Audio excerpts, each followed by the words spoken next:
Hey, salut à tous, c'est Viper. Aujourd'hui, on se retrouve pour une vidéo de présentation de deck. Et aujourd'hui, je vais pas vous présenter n'importe quel deck. Je parle bien évidemment de ce deck. PK Bridge Spam qui a vraiment traversé les âges. C'est un deck un peu légendaire du jeu comme le 2.6 ou le 2.9. Donc, comme vous le savez peut-être, mais la saison dernière, Tourist qui a fini top 1 mondial jouait ce deck PK Bridge Spam. Donc, ça marque peut-être vraiment un retour de ce deck. Donc, pour cela, je vais le tester aujourd'hui dans un petit super défi où je suis en 7-0. Donc, on va pas perdre plus de temps. On va partir directement pour des combats. Donc, let's go. Et on part directement pour la première game contre Parme. Donc là, ok, l'adversaire qui commence directement avec un Gobelin Sarakan. Donc c'est assez agressif. Mais du coup, Gobelin Sarakan, ça pourrait être du Log Bait, du Mortier Bait. Donc là, on va juste mettre le fantôme pour mettre un peu de pression. De toute façon, c'est dans le nom, PK Bridge Spam. Vous allez quand même beaucoup spammer au pont avec ce genre de deck. Donc là, ok, il va jouer un Roi des Squelettes. Donc ça m'a l'air d'être du Mortier. Ouais, ok. C'est bien du Mortier. Donc là, je pense qu'on va laisser ce Mortier gratter. Parce que du coup, j'ai ni mon bélier ni ma voleuse pour les tanker ça. Donc, je pense qu'on va lui laisser gratter. De toute façon, le mortier, à lui tout seul, ne pourra pas prendre la tour. Donc, je pense qu'on va essayer de tower trade ici, même si du coup, dans notre cas, on va pas perdre notre tour. Donc là, ok, il va jouer des bats. On va aller poison ça directement. Ok, les gobelins qui seront pris en même temps, il va aller bûche.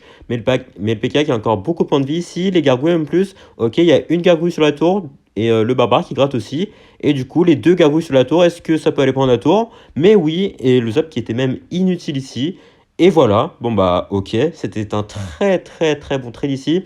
Vous avez vu, j'ai décidé d'ignorer son mortier et au final ça nous a permis de prendre la tour. Alors que par exemple, si j'avais mis mes gargouilles sur son mortier, bah on n'aurait pas pu prendre la tour et il nous aurait gratté en plus de ça beaucoup de dégâts.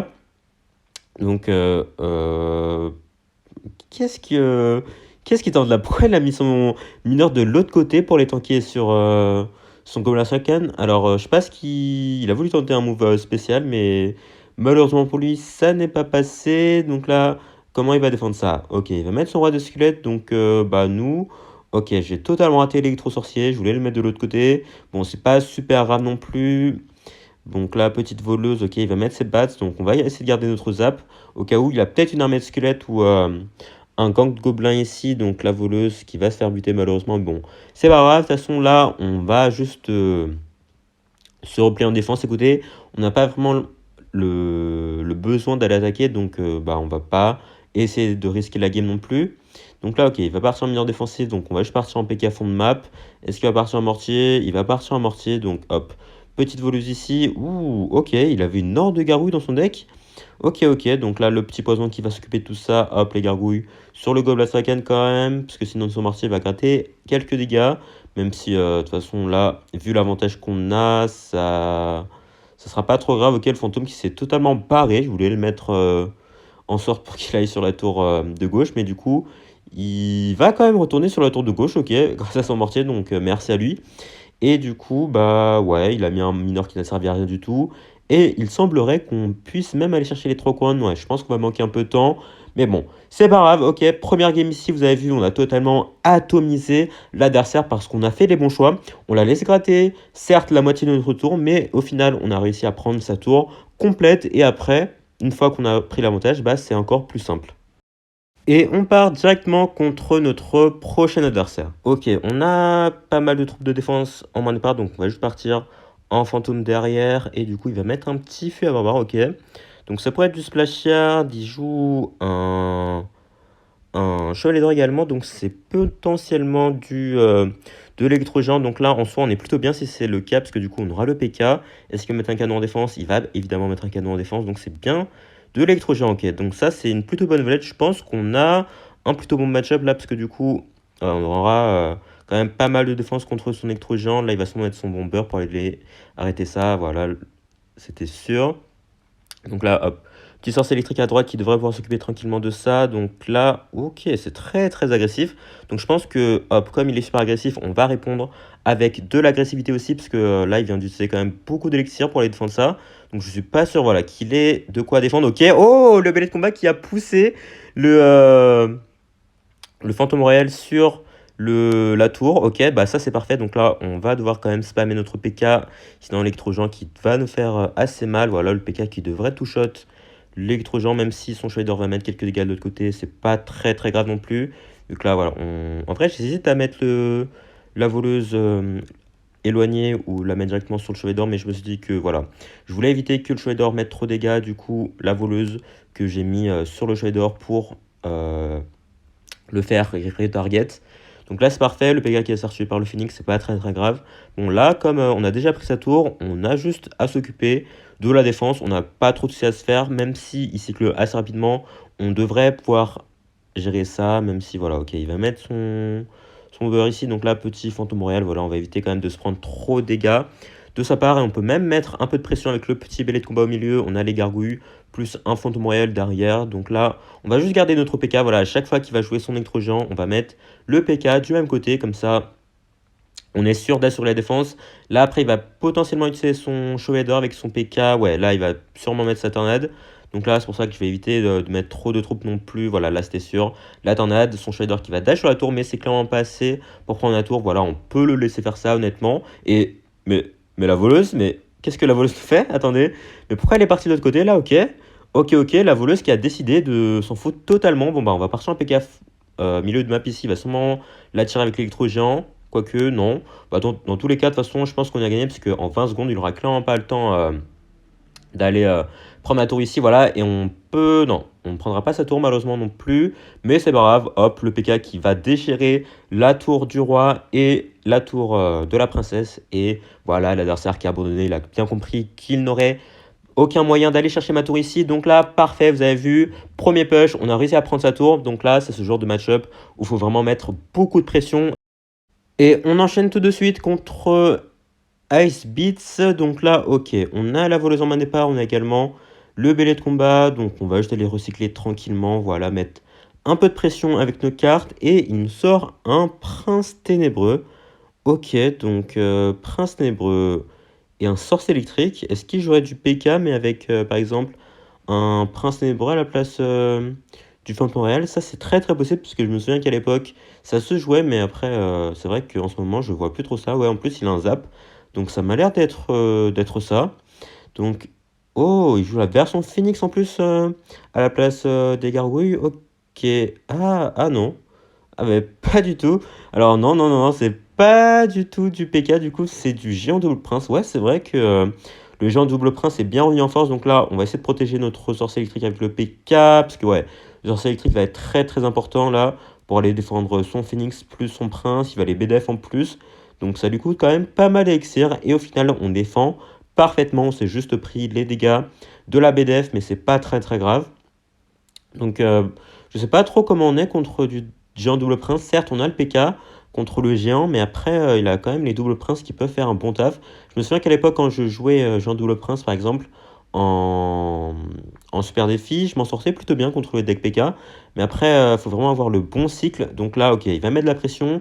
Comme il a plus sa BDF, on peut se permettre de mettre les gargouilles en défense. Et maintenant, en plus, qu'elles ont reçu un petit buff de dégâts, ils font vraiment un taf monstre, vous voyez. Le géant s'est fait dépop. Bon, certes, il a mis un petit coup, mais c'est pas très très grave. Voilà, en plus, elles vont s'occuper du phoenix, donc que demander de plus? Là, on vient de faire une value de fou. En plus de ça, il m'a laissé un peu gratter avec son fantôme royal, donc au final, on s'en sort beaucoup mieux que lui. Donc là, on va partir en PK. Ok, il va partir en mineur, c'est pas très très grave. On va laisser le mineur gratter un peu. De toute façon, comme on dit, hein, le mineur, au lieu d'attaquer la tour, il soigne la tour plutôt. Donc ouais. Bon, en soi, il a quand même mis 500 points de vie, hein. Bon, faut pas trop le sous-estimer non plus. Mais bon, je me suis dit que là, c'est pour la bonne cause. On va essayer juste de garder notre élixir. Comme ça, on va pouvoir faire encore un meilleur push ici. Ok, le petit zap ici pour aller arrêter le dash du prince. Parce qu'on voudrait quand même essayer de garder notre PK en vie. Ok, bon, on va remettre un deuxième PK. Parce que là, il force vraiment tout au pont et du même côté. Donc les PK vont vraiment faire un taf phénoménal. Ok, bon, malheureusement, là, il n'y a plus qu'un PK sur la map. On va essayer de partir en push de l'autre côté. Parce qu'il va sûrement mettre un prince. Ok, la voleuse qui devrait aider à buter le prince ténébreux ici. Parfait, le fantôme à droite, la voleuse à gauche. Il ne sait plus où donner de la tête. Du coup, le fantôme qui est en train de beaucoup gratter. La voleuse qui est en train de beaucoup gratter également. Donc là, petit sorcier électrique au pont. Et je ne pense pas qu'il aura assez d'élixir pour aller défendre. Et parfait, le sorcier électrique qui va chercher la tour à lui tout seul. Donc là, bon. Alors là, c'était vraiment une très mauvaise idée de sa part d'aller forcer du même côté que moi. Parce que du coup, vous avez vu, ça m'a permis d'aller stacker 2 PK Et au final, vu que les PK dépopent quasiment tout son push, il n'avait plus aucune solution. Et on continue sur notre lancée contre Milan. Donc là, ok, on a le PK en main départ, on a la voleuse. Donc comme d'habitude, on va partir avec notre petite voleuse fond de map pour voir ce qu'il a. Et il joue un géant squelette. Ok. Donc là, on n'a pas forcément la meilleure main. Donc je vais aller cycler mes gargouilles de l'autre côté. Donc géant squelette et esprit de glace, ça m'a l'air d'être le deck cochon que j'ai présenté il n'y a pas longtemps. Avec la reine des archères, voilà, le séisme et le canon, j'imagine. Donc ok. Donc du cochon, alors... En soi, cochon, c'est pas une très bonne nouvelle parce que la plupart des decks cochon, ça hard counter totalement le deck PK Bridge Spam. Mais comme son deck, enfin ce deck géant squelette cycle un peu plus lentement, on a peut-être moyen de faire un peu plus de choses. En tout cas, on va essayer. Déjà, la fantôme royale qui va pouvoir aller gratter 2 coups peut-être. Non, qu'un seul coup, dommage. On prépare le PK en tout cas, au cas où il essaie de partir en cochon, parce que il existe un placement pour que le cochon ne mette aucun coup, mais là, comme... ok, mais c'est très agressif ça, monsieur. Donc la voleuse qui va aller dash sur la reine, c'est parfait. Donc en vrai, en vrai, j'hésite tellement à partir en PK au pompe parce qu'il vient d'utiliser vraiment tellement d'élixir. Mais je sais que il aura juste à mettre un canon et un esprit glace pour aller contrer totalement mon PK. Donc c'est pour ça que je vais éviter de faire ça.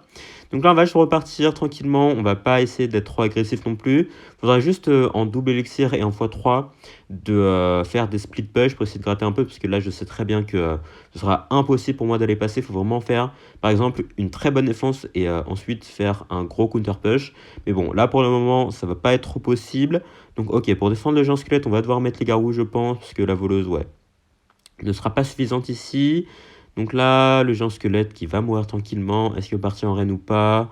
Il va partir en reine évidemment. Donc là, directement le poison. Donc le poison met quand même assez bas en termes de points de vie la reine. Donc c'est pour ça que c'est bien d'aller poison la reine. Là en plus, on va racheter hop, le petit fantôme royal dessus. Et non, dommage. Le fantôme qui n'ira pas chercher la reine, mais c'est pas grave. Le PK, vous avez vu, avec ce placement, le cochon ne met aucun coup. Donc là, je décide de tout mettre du même côté. Je sais pas forcément si c'est le meilleur choix, mais je me dis que de toute façon, même si je mets mon belay de l'autre côté, il aura son canon qui va tout attirer au milieu, donc que je fasse du même côté ou non, c'est un peu la même chose. Donc là, ok, faut faire gaffe là. Son géant squelette peut potentiellement être dangereux s'il met un cochon derrière, mais j'ai pas l'impression qu'il va faire ça. Donc ouais, je vais partir, voilà. Et petit électro sorcier au milieu comme ça, même s'il partait en poche de l'autre côté, on aura toujours quelque chose pour aller gérer ça tranquillement. Ok, ouh là, j'ai mal placé PK. De toute façon, en plus, il avait mis la bûche. Même si. Oh, ok, le PK qui a tapé dedans, heureusement, là, je me disais que des fois, il y a quelques interactions bizarres avec le PK. Par exemple, il commence à taper de loin et parfois il tape pas. Donc là, heureusement qu'il a réussi à taper. Donc là, ok, là, on va commencer à faire des double push. Ok, mais vous voyez, son canon fait vraiment un taf phénoménal. Mais bon, faudra bien trouver une opportunité, un moment. Donc là, on va juste partir en fantôme pour éviter que sa reine fasse trop mal, voilà. Parce que là, comme ça, il va être obligé de mettre sa capa. Et dès que sa capa sera finie, il y aura le fantôme dessus. Et même pas en fait, mais bon, de toute façon, dans tous les cas, la reine ne va mettre que 2 coups. C'est notre tour qui était la plus haute en termes de points de vie. Et le belé de combat, oh, le belé de combat, mais what the fuck. Ok, alors je pensais que le canon allait la tirer. Mais il semblerait que non, du coup, les barbares viennent vraiment de faire un taf phénoménal là, ok, sa tour qui s'est faite détruire ici. Donc là, ça me met très bien, vous avez vu. Un seul push qui passe et tout est bouleversé là. Sa tour qui est déjà à moins de 1000 points de vie. Bon, son cochon va mettre un coup ici, c'est pas très grave. On va mettre le sorcier électrique au milieu. Même s'il va juste se faire des pops par la reine, en fait, j'avoue, je sais pas pourquoi j'ai fait ça. Mais bon, c'est pas très grave, je pense qu'on va commencer à cycler des poisons. De toute façon, je sais que je peux défendre assez tranquillement ces cochons. Donc, ouais, il n'y a pas trop de suite à se faire. Écoutez, hop, on repart en fantôme ici. De toute façon, le fantôme, c'est vraiment bien pour aller gérer la reine, parce que dans tous les cas, je sais que s'il est invisible et qu'il met sa capa, le fantôme ne meurra pas. Donc là, c'est parfait. Petit zap ici, le cochon qui ne mettra aucun coup. Parfait. Et la voleuse qui va se faire gérer, la voleuse, la reine. Donc là, on est très bien. Il reste plus que 25 secondes.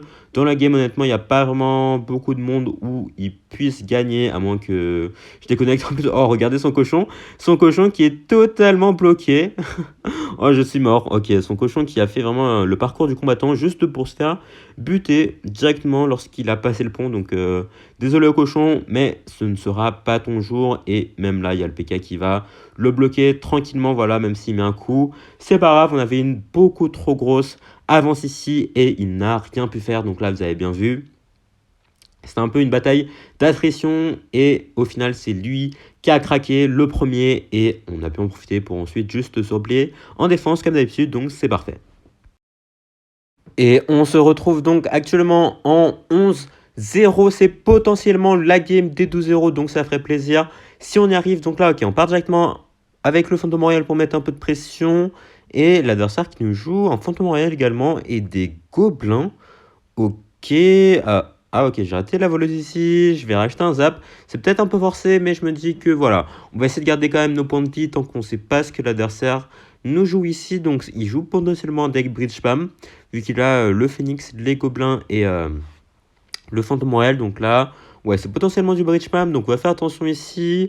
On va partir en mêlée de combat pour mettre un peu de pression. Et il nous sort un chasseur. Ok, alors attendez...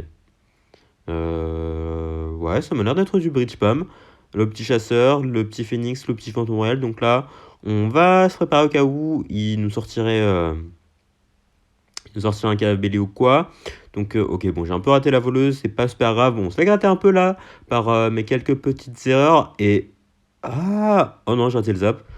Bon, il va activer la tour joie, mais ok. Mais ok, j'ai pas du tout pensé au GR, mais ouais, c'est bien du GR. Donc là, ok, j'espère qu'il a pas de BDF ici. Normalement, les gargouilles plus le sorcier électrique qui devrait faire le taf. Ouais, voilà. Il va mettre un petit coup, mais c'est pas super grave. En plus, ça fait un petit counter push, ce qui va lui forcer à mettre en défense un chasseur. Donc là, on va partir directement en fantôme royal plus BL de combat, parce que je suis pas sûr qu'il ait de quoi défendre, puisque même si, normalement, il a ses gobelins en main, mais du coup, comme j'ai mis... le Fantôme Royal devant le BL de combat, bah, il ne pouvait pas les mettre, ce qui nous a permis de gratter beaucoup de dégâts ici. Et là, ça nous met super bien.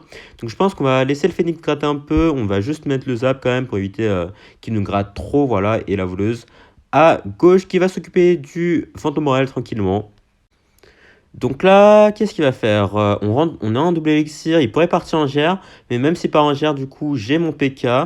Donc là, ok, il va partir en gargouille, enfin, je vais partir en gargouille, et pour aller contrer son pêcheur, et on va essayer quand même de mettre de l'élixir de l'autre côté pour éviter qu'il fasse un trop gros push non plus, parce que là, vous avez vu, il commençait à préparer un petit push. Donc là, pour amorcer ça directement, je mets mon belay de combat de l'autre côté. Et il est forcé de mettre beaucoup d'élixir, vous avez vu ça. Donc là, ok, on va partir en voleuse pour aller gérer son fantôme. Et il a totalement raté sa foudre. Mais aïe, aïe, aïe, aïe, aïe, aïe, aïe, aïe, aïe, je suis obligé de mettre une petite émote quand même. C'était bien marrant. Donc ça, c'est très dommage pour lui. De toute façon, même s'il avait bien mis sa faute, je pense pas que ça aurait changé grand chose. Mais là, ça le met encore plus dans la merde. Donc franchement, force à lui. Donc là, ok, il va sûrement partir en GR ici. Donc on va faire attention. Hop, petit sorcier électrique. Non, il va pas partir en GR, ok, mais il va peut-être foutre mon sorcier. Et non, même pas, d'accord. Donc là, en vrai, ça aurait été une bonne foudre là de sa part, parce que du coup, bah, je pouvais pas mettre grand chose d'autre ici en défense. Mais bon, là, je repartir en push, ok. Il va partir en GR de l'autre côté, donc là, le PK directement dessus, même s'il part en GR. Il va maximum mettre un coup, et en plus de ça, il a plus aucun elixir pour défendre à droite, et la voleuse qui va l'achever et aller prendre la tour ici. Et du coup, let's go, les 12-0 qui tombent avec ce petit deck PK Bridge Spam. Et en effet, je pense qu'on peut annoncer que c'est le retour vraiment de ce deck PK Bridge Spam. Donc on va ouvrir le coffre directement, est-ce qu'on va avoir quelque chose? Oh, une petite légendaire, d'accord, ça fait toujours plaisir, même si je les joue pas forcément en ladder, voilà, un petit MK. C'est cool pour la collecte, mais ouais, franchement, ça m'a fait plaisir de rejouer ce deck PK et il marche du tonnerre, donc je ne peux que vous le recommander. En tout cas, sur ce, on va se laisser ici. Merci à tous d'avoir suivi la vidéo. Si ça vous a plu, n'hésitez pas à lâcher un like, vous abonner et à laisser un commentaire surtout. Portez bien. Ciao.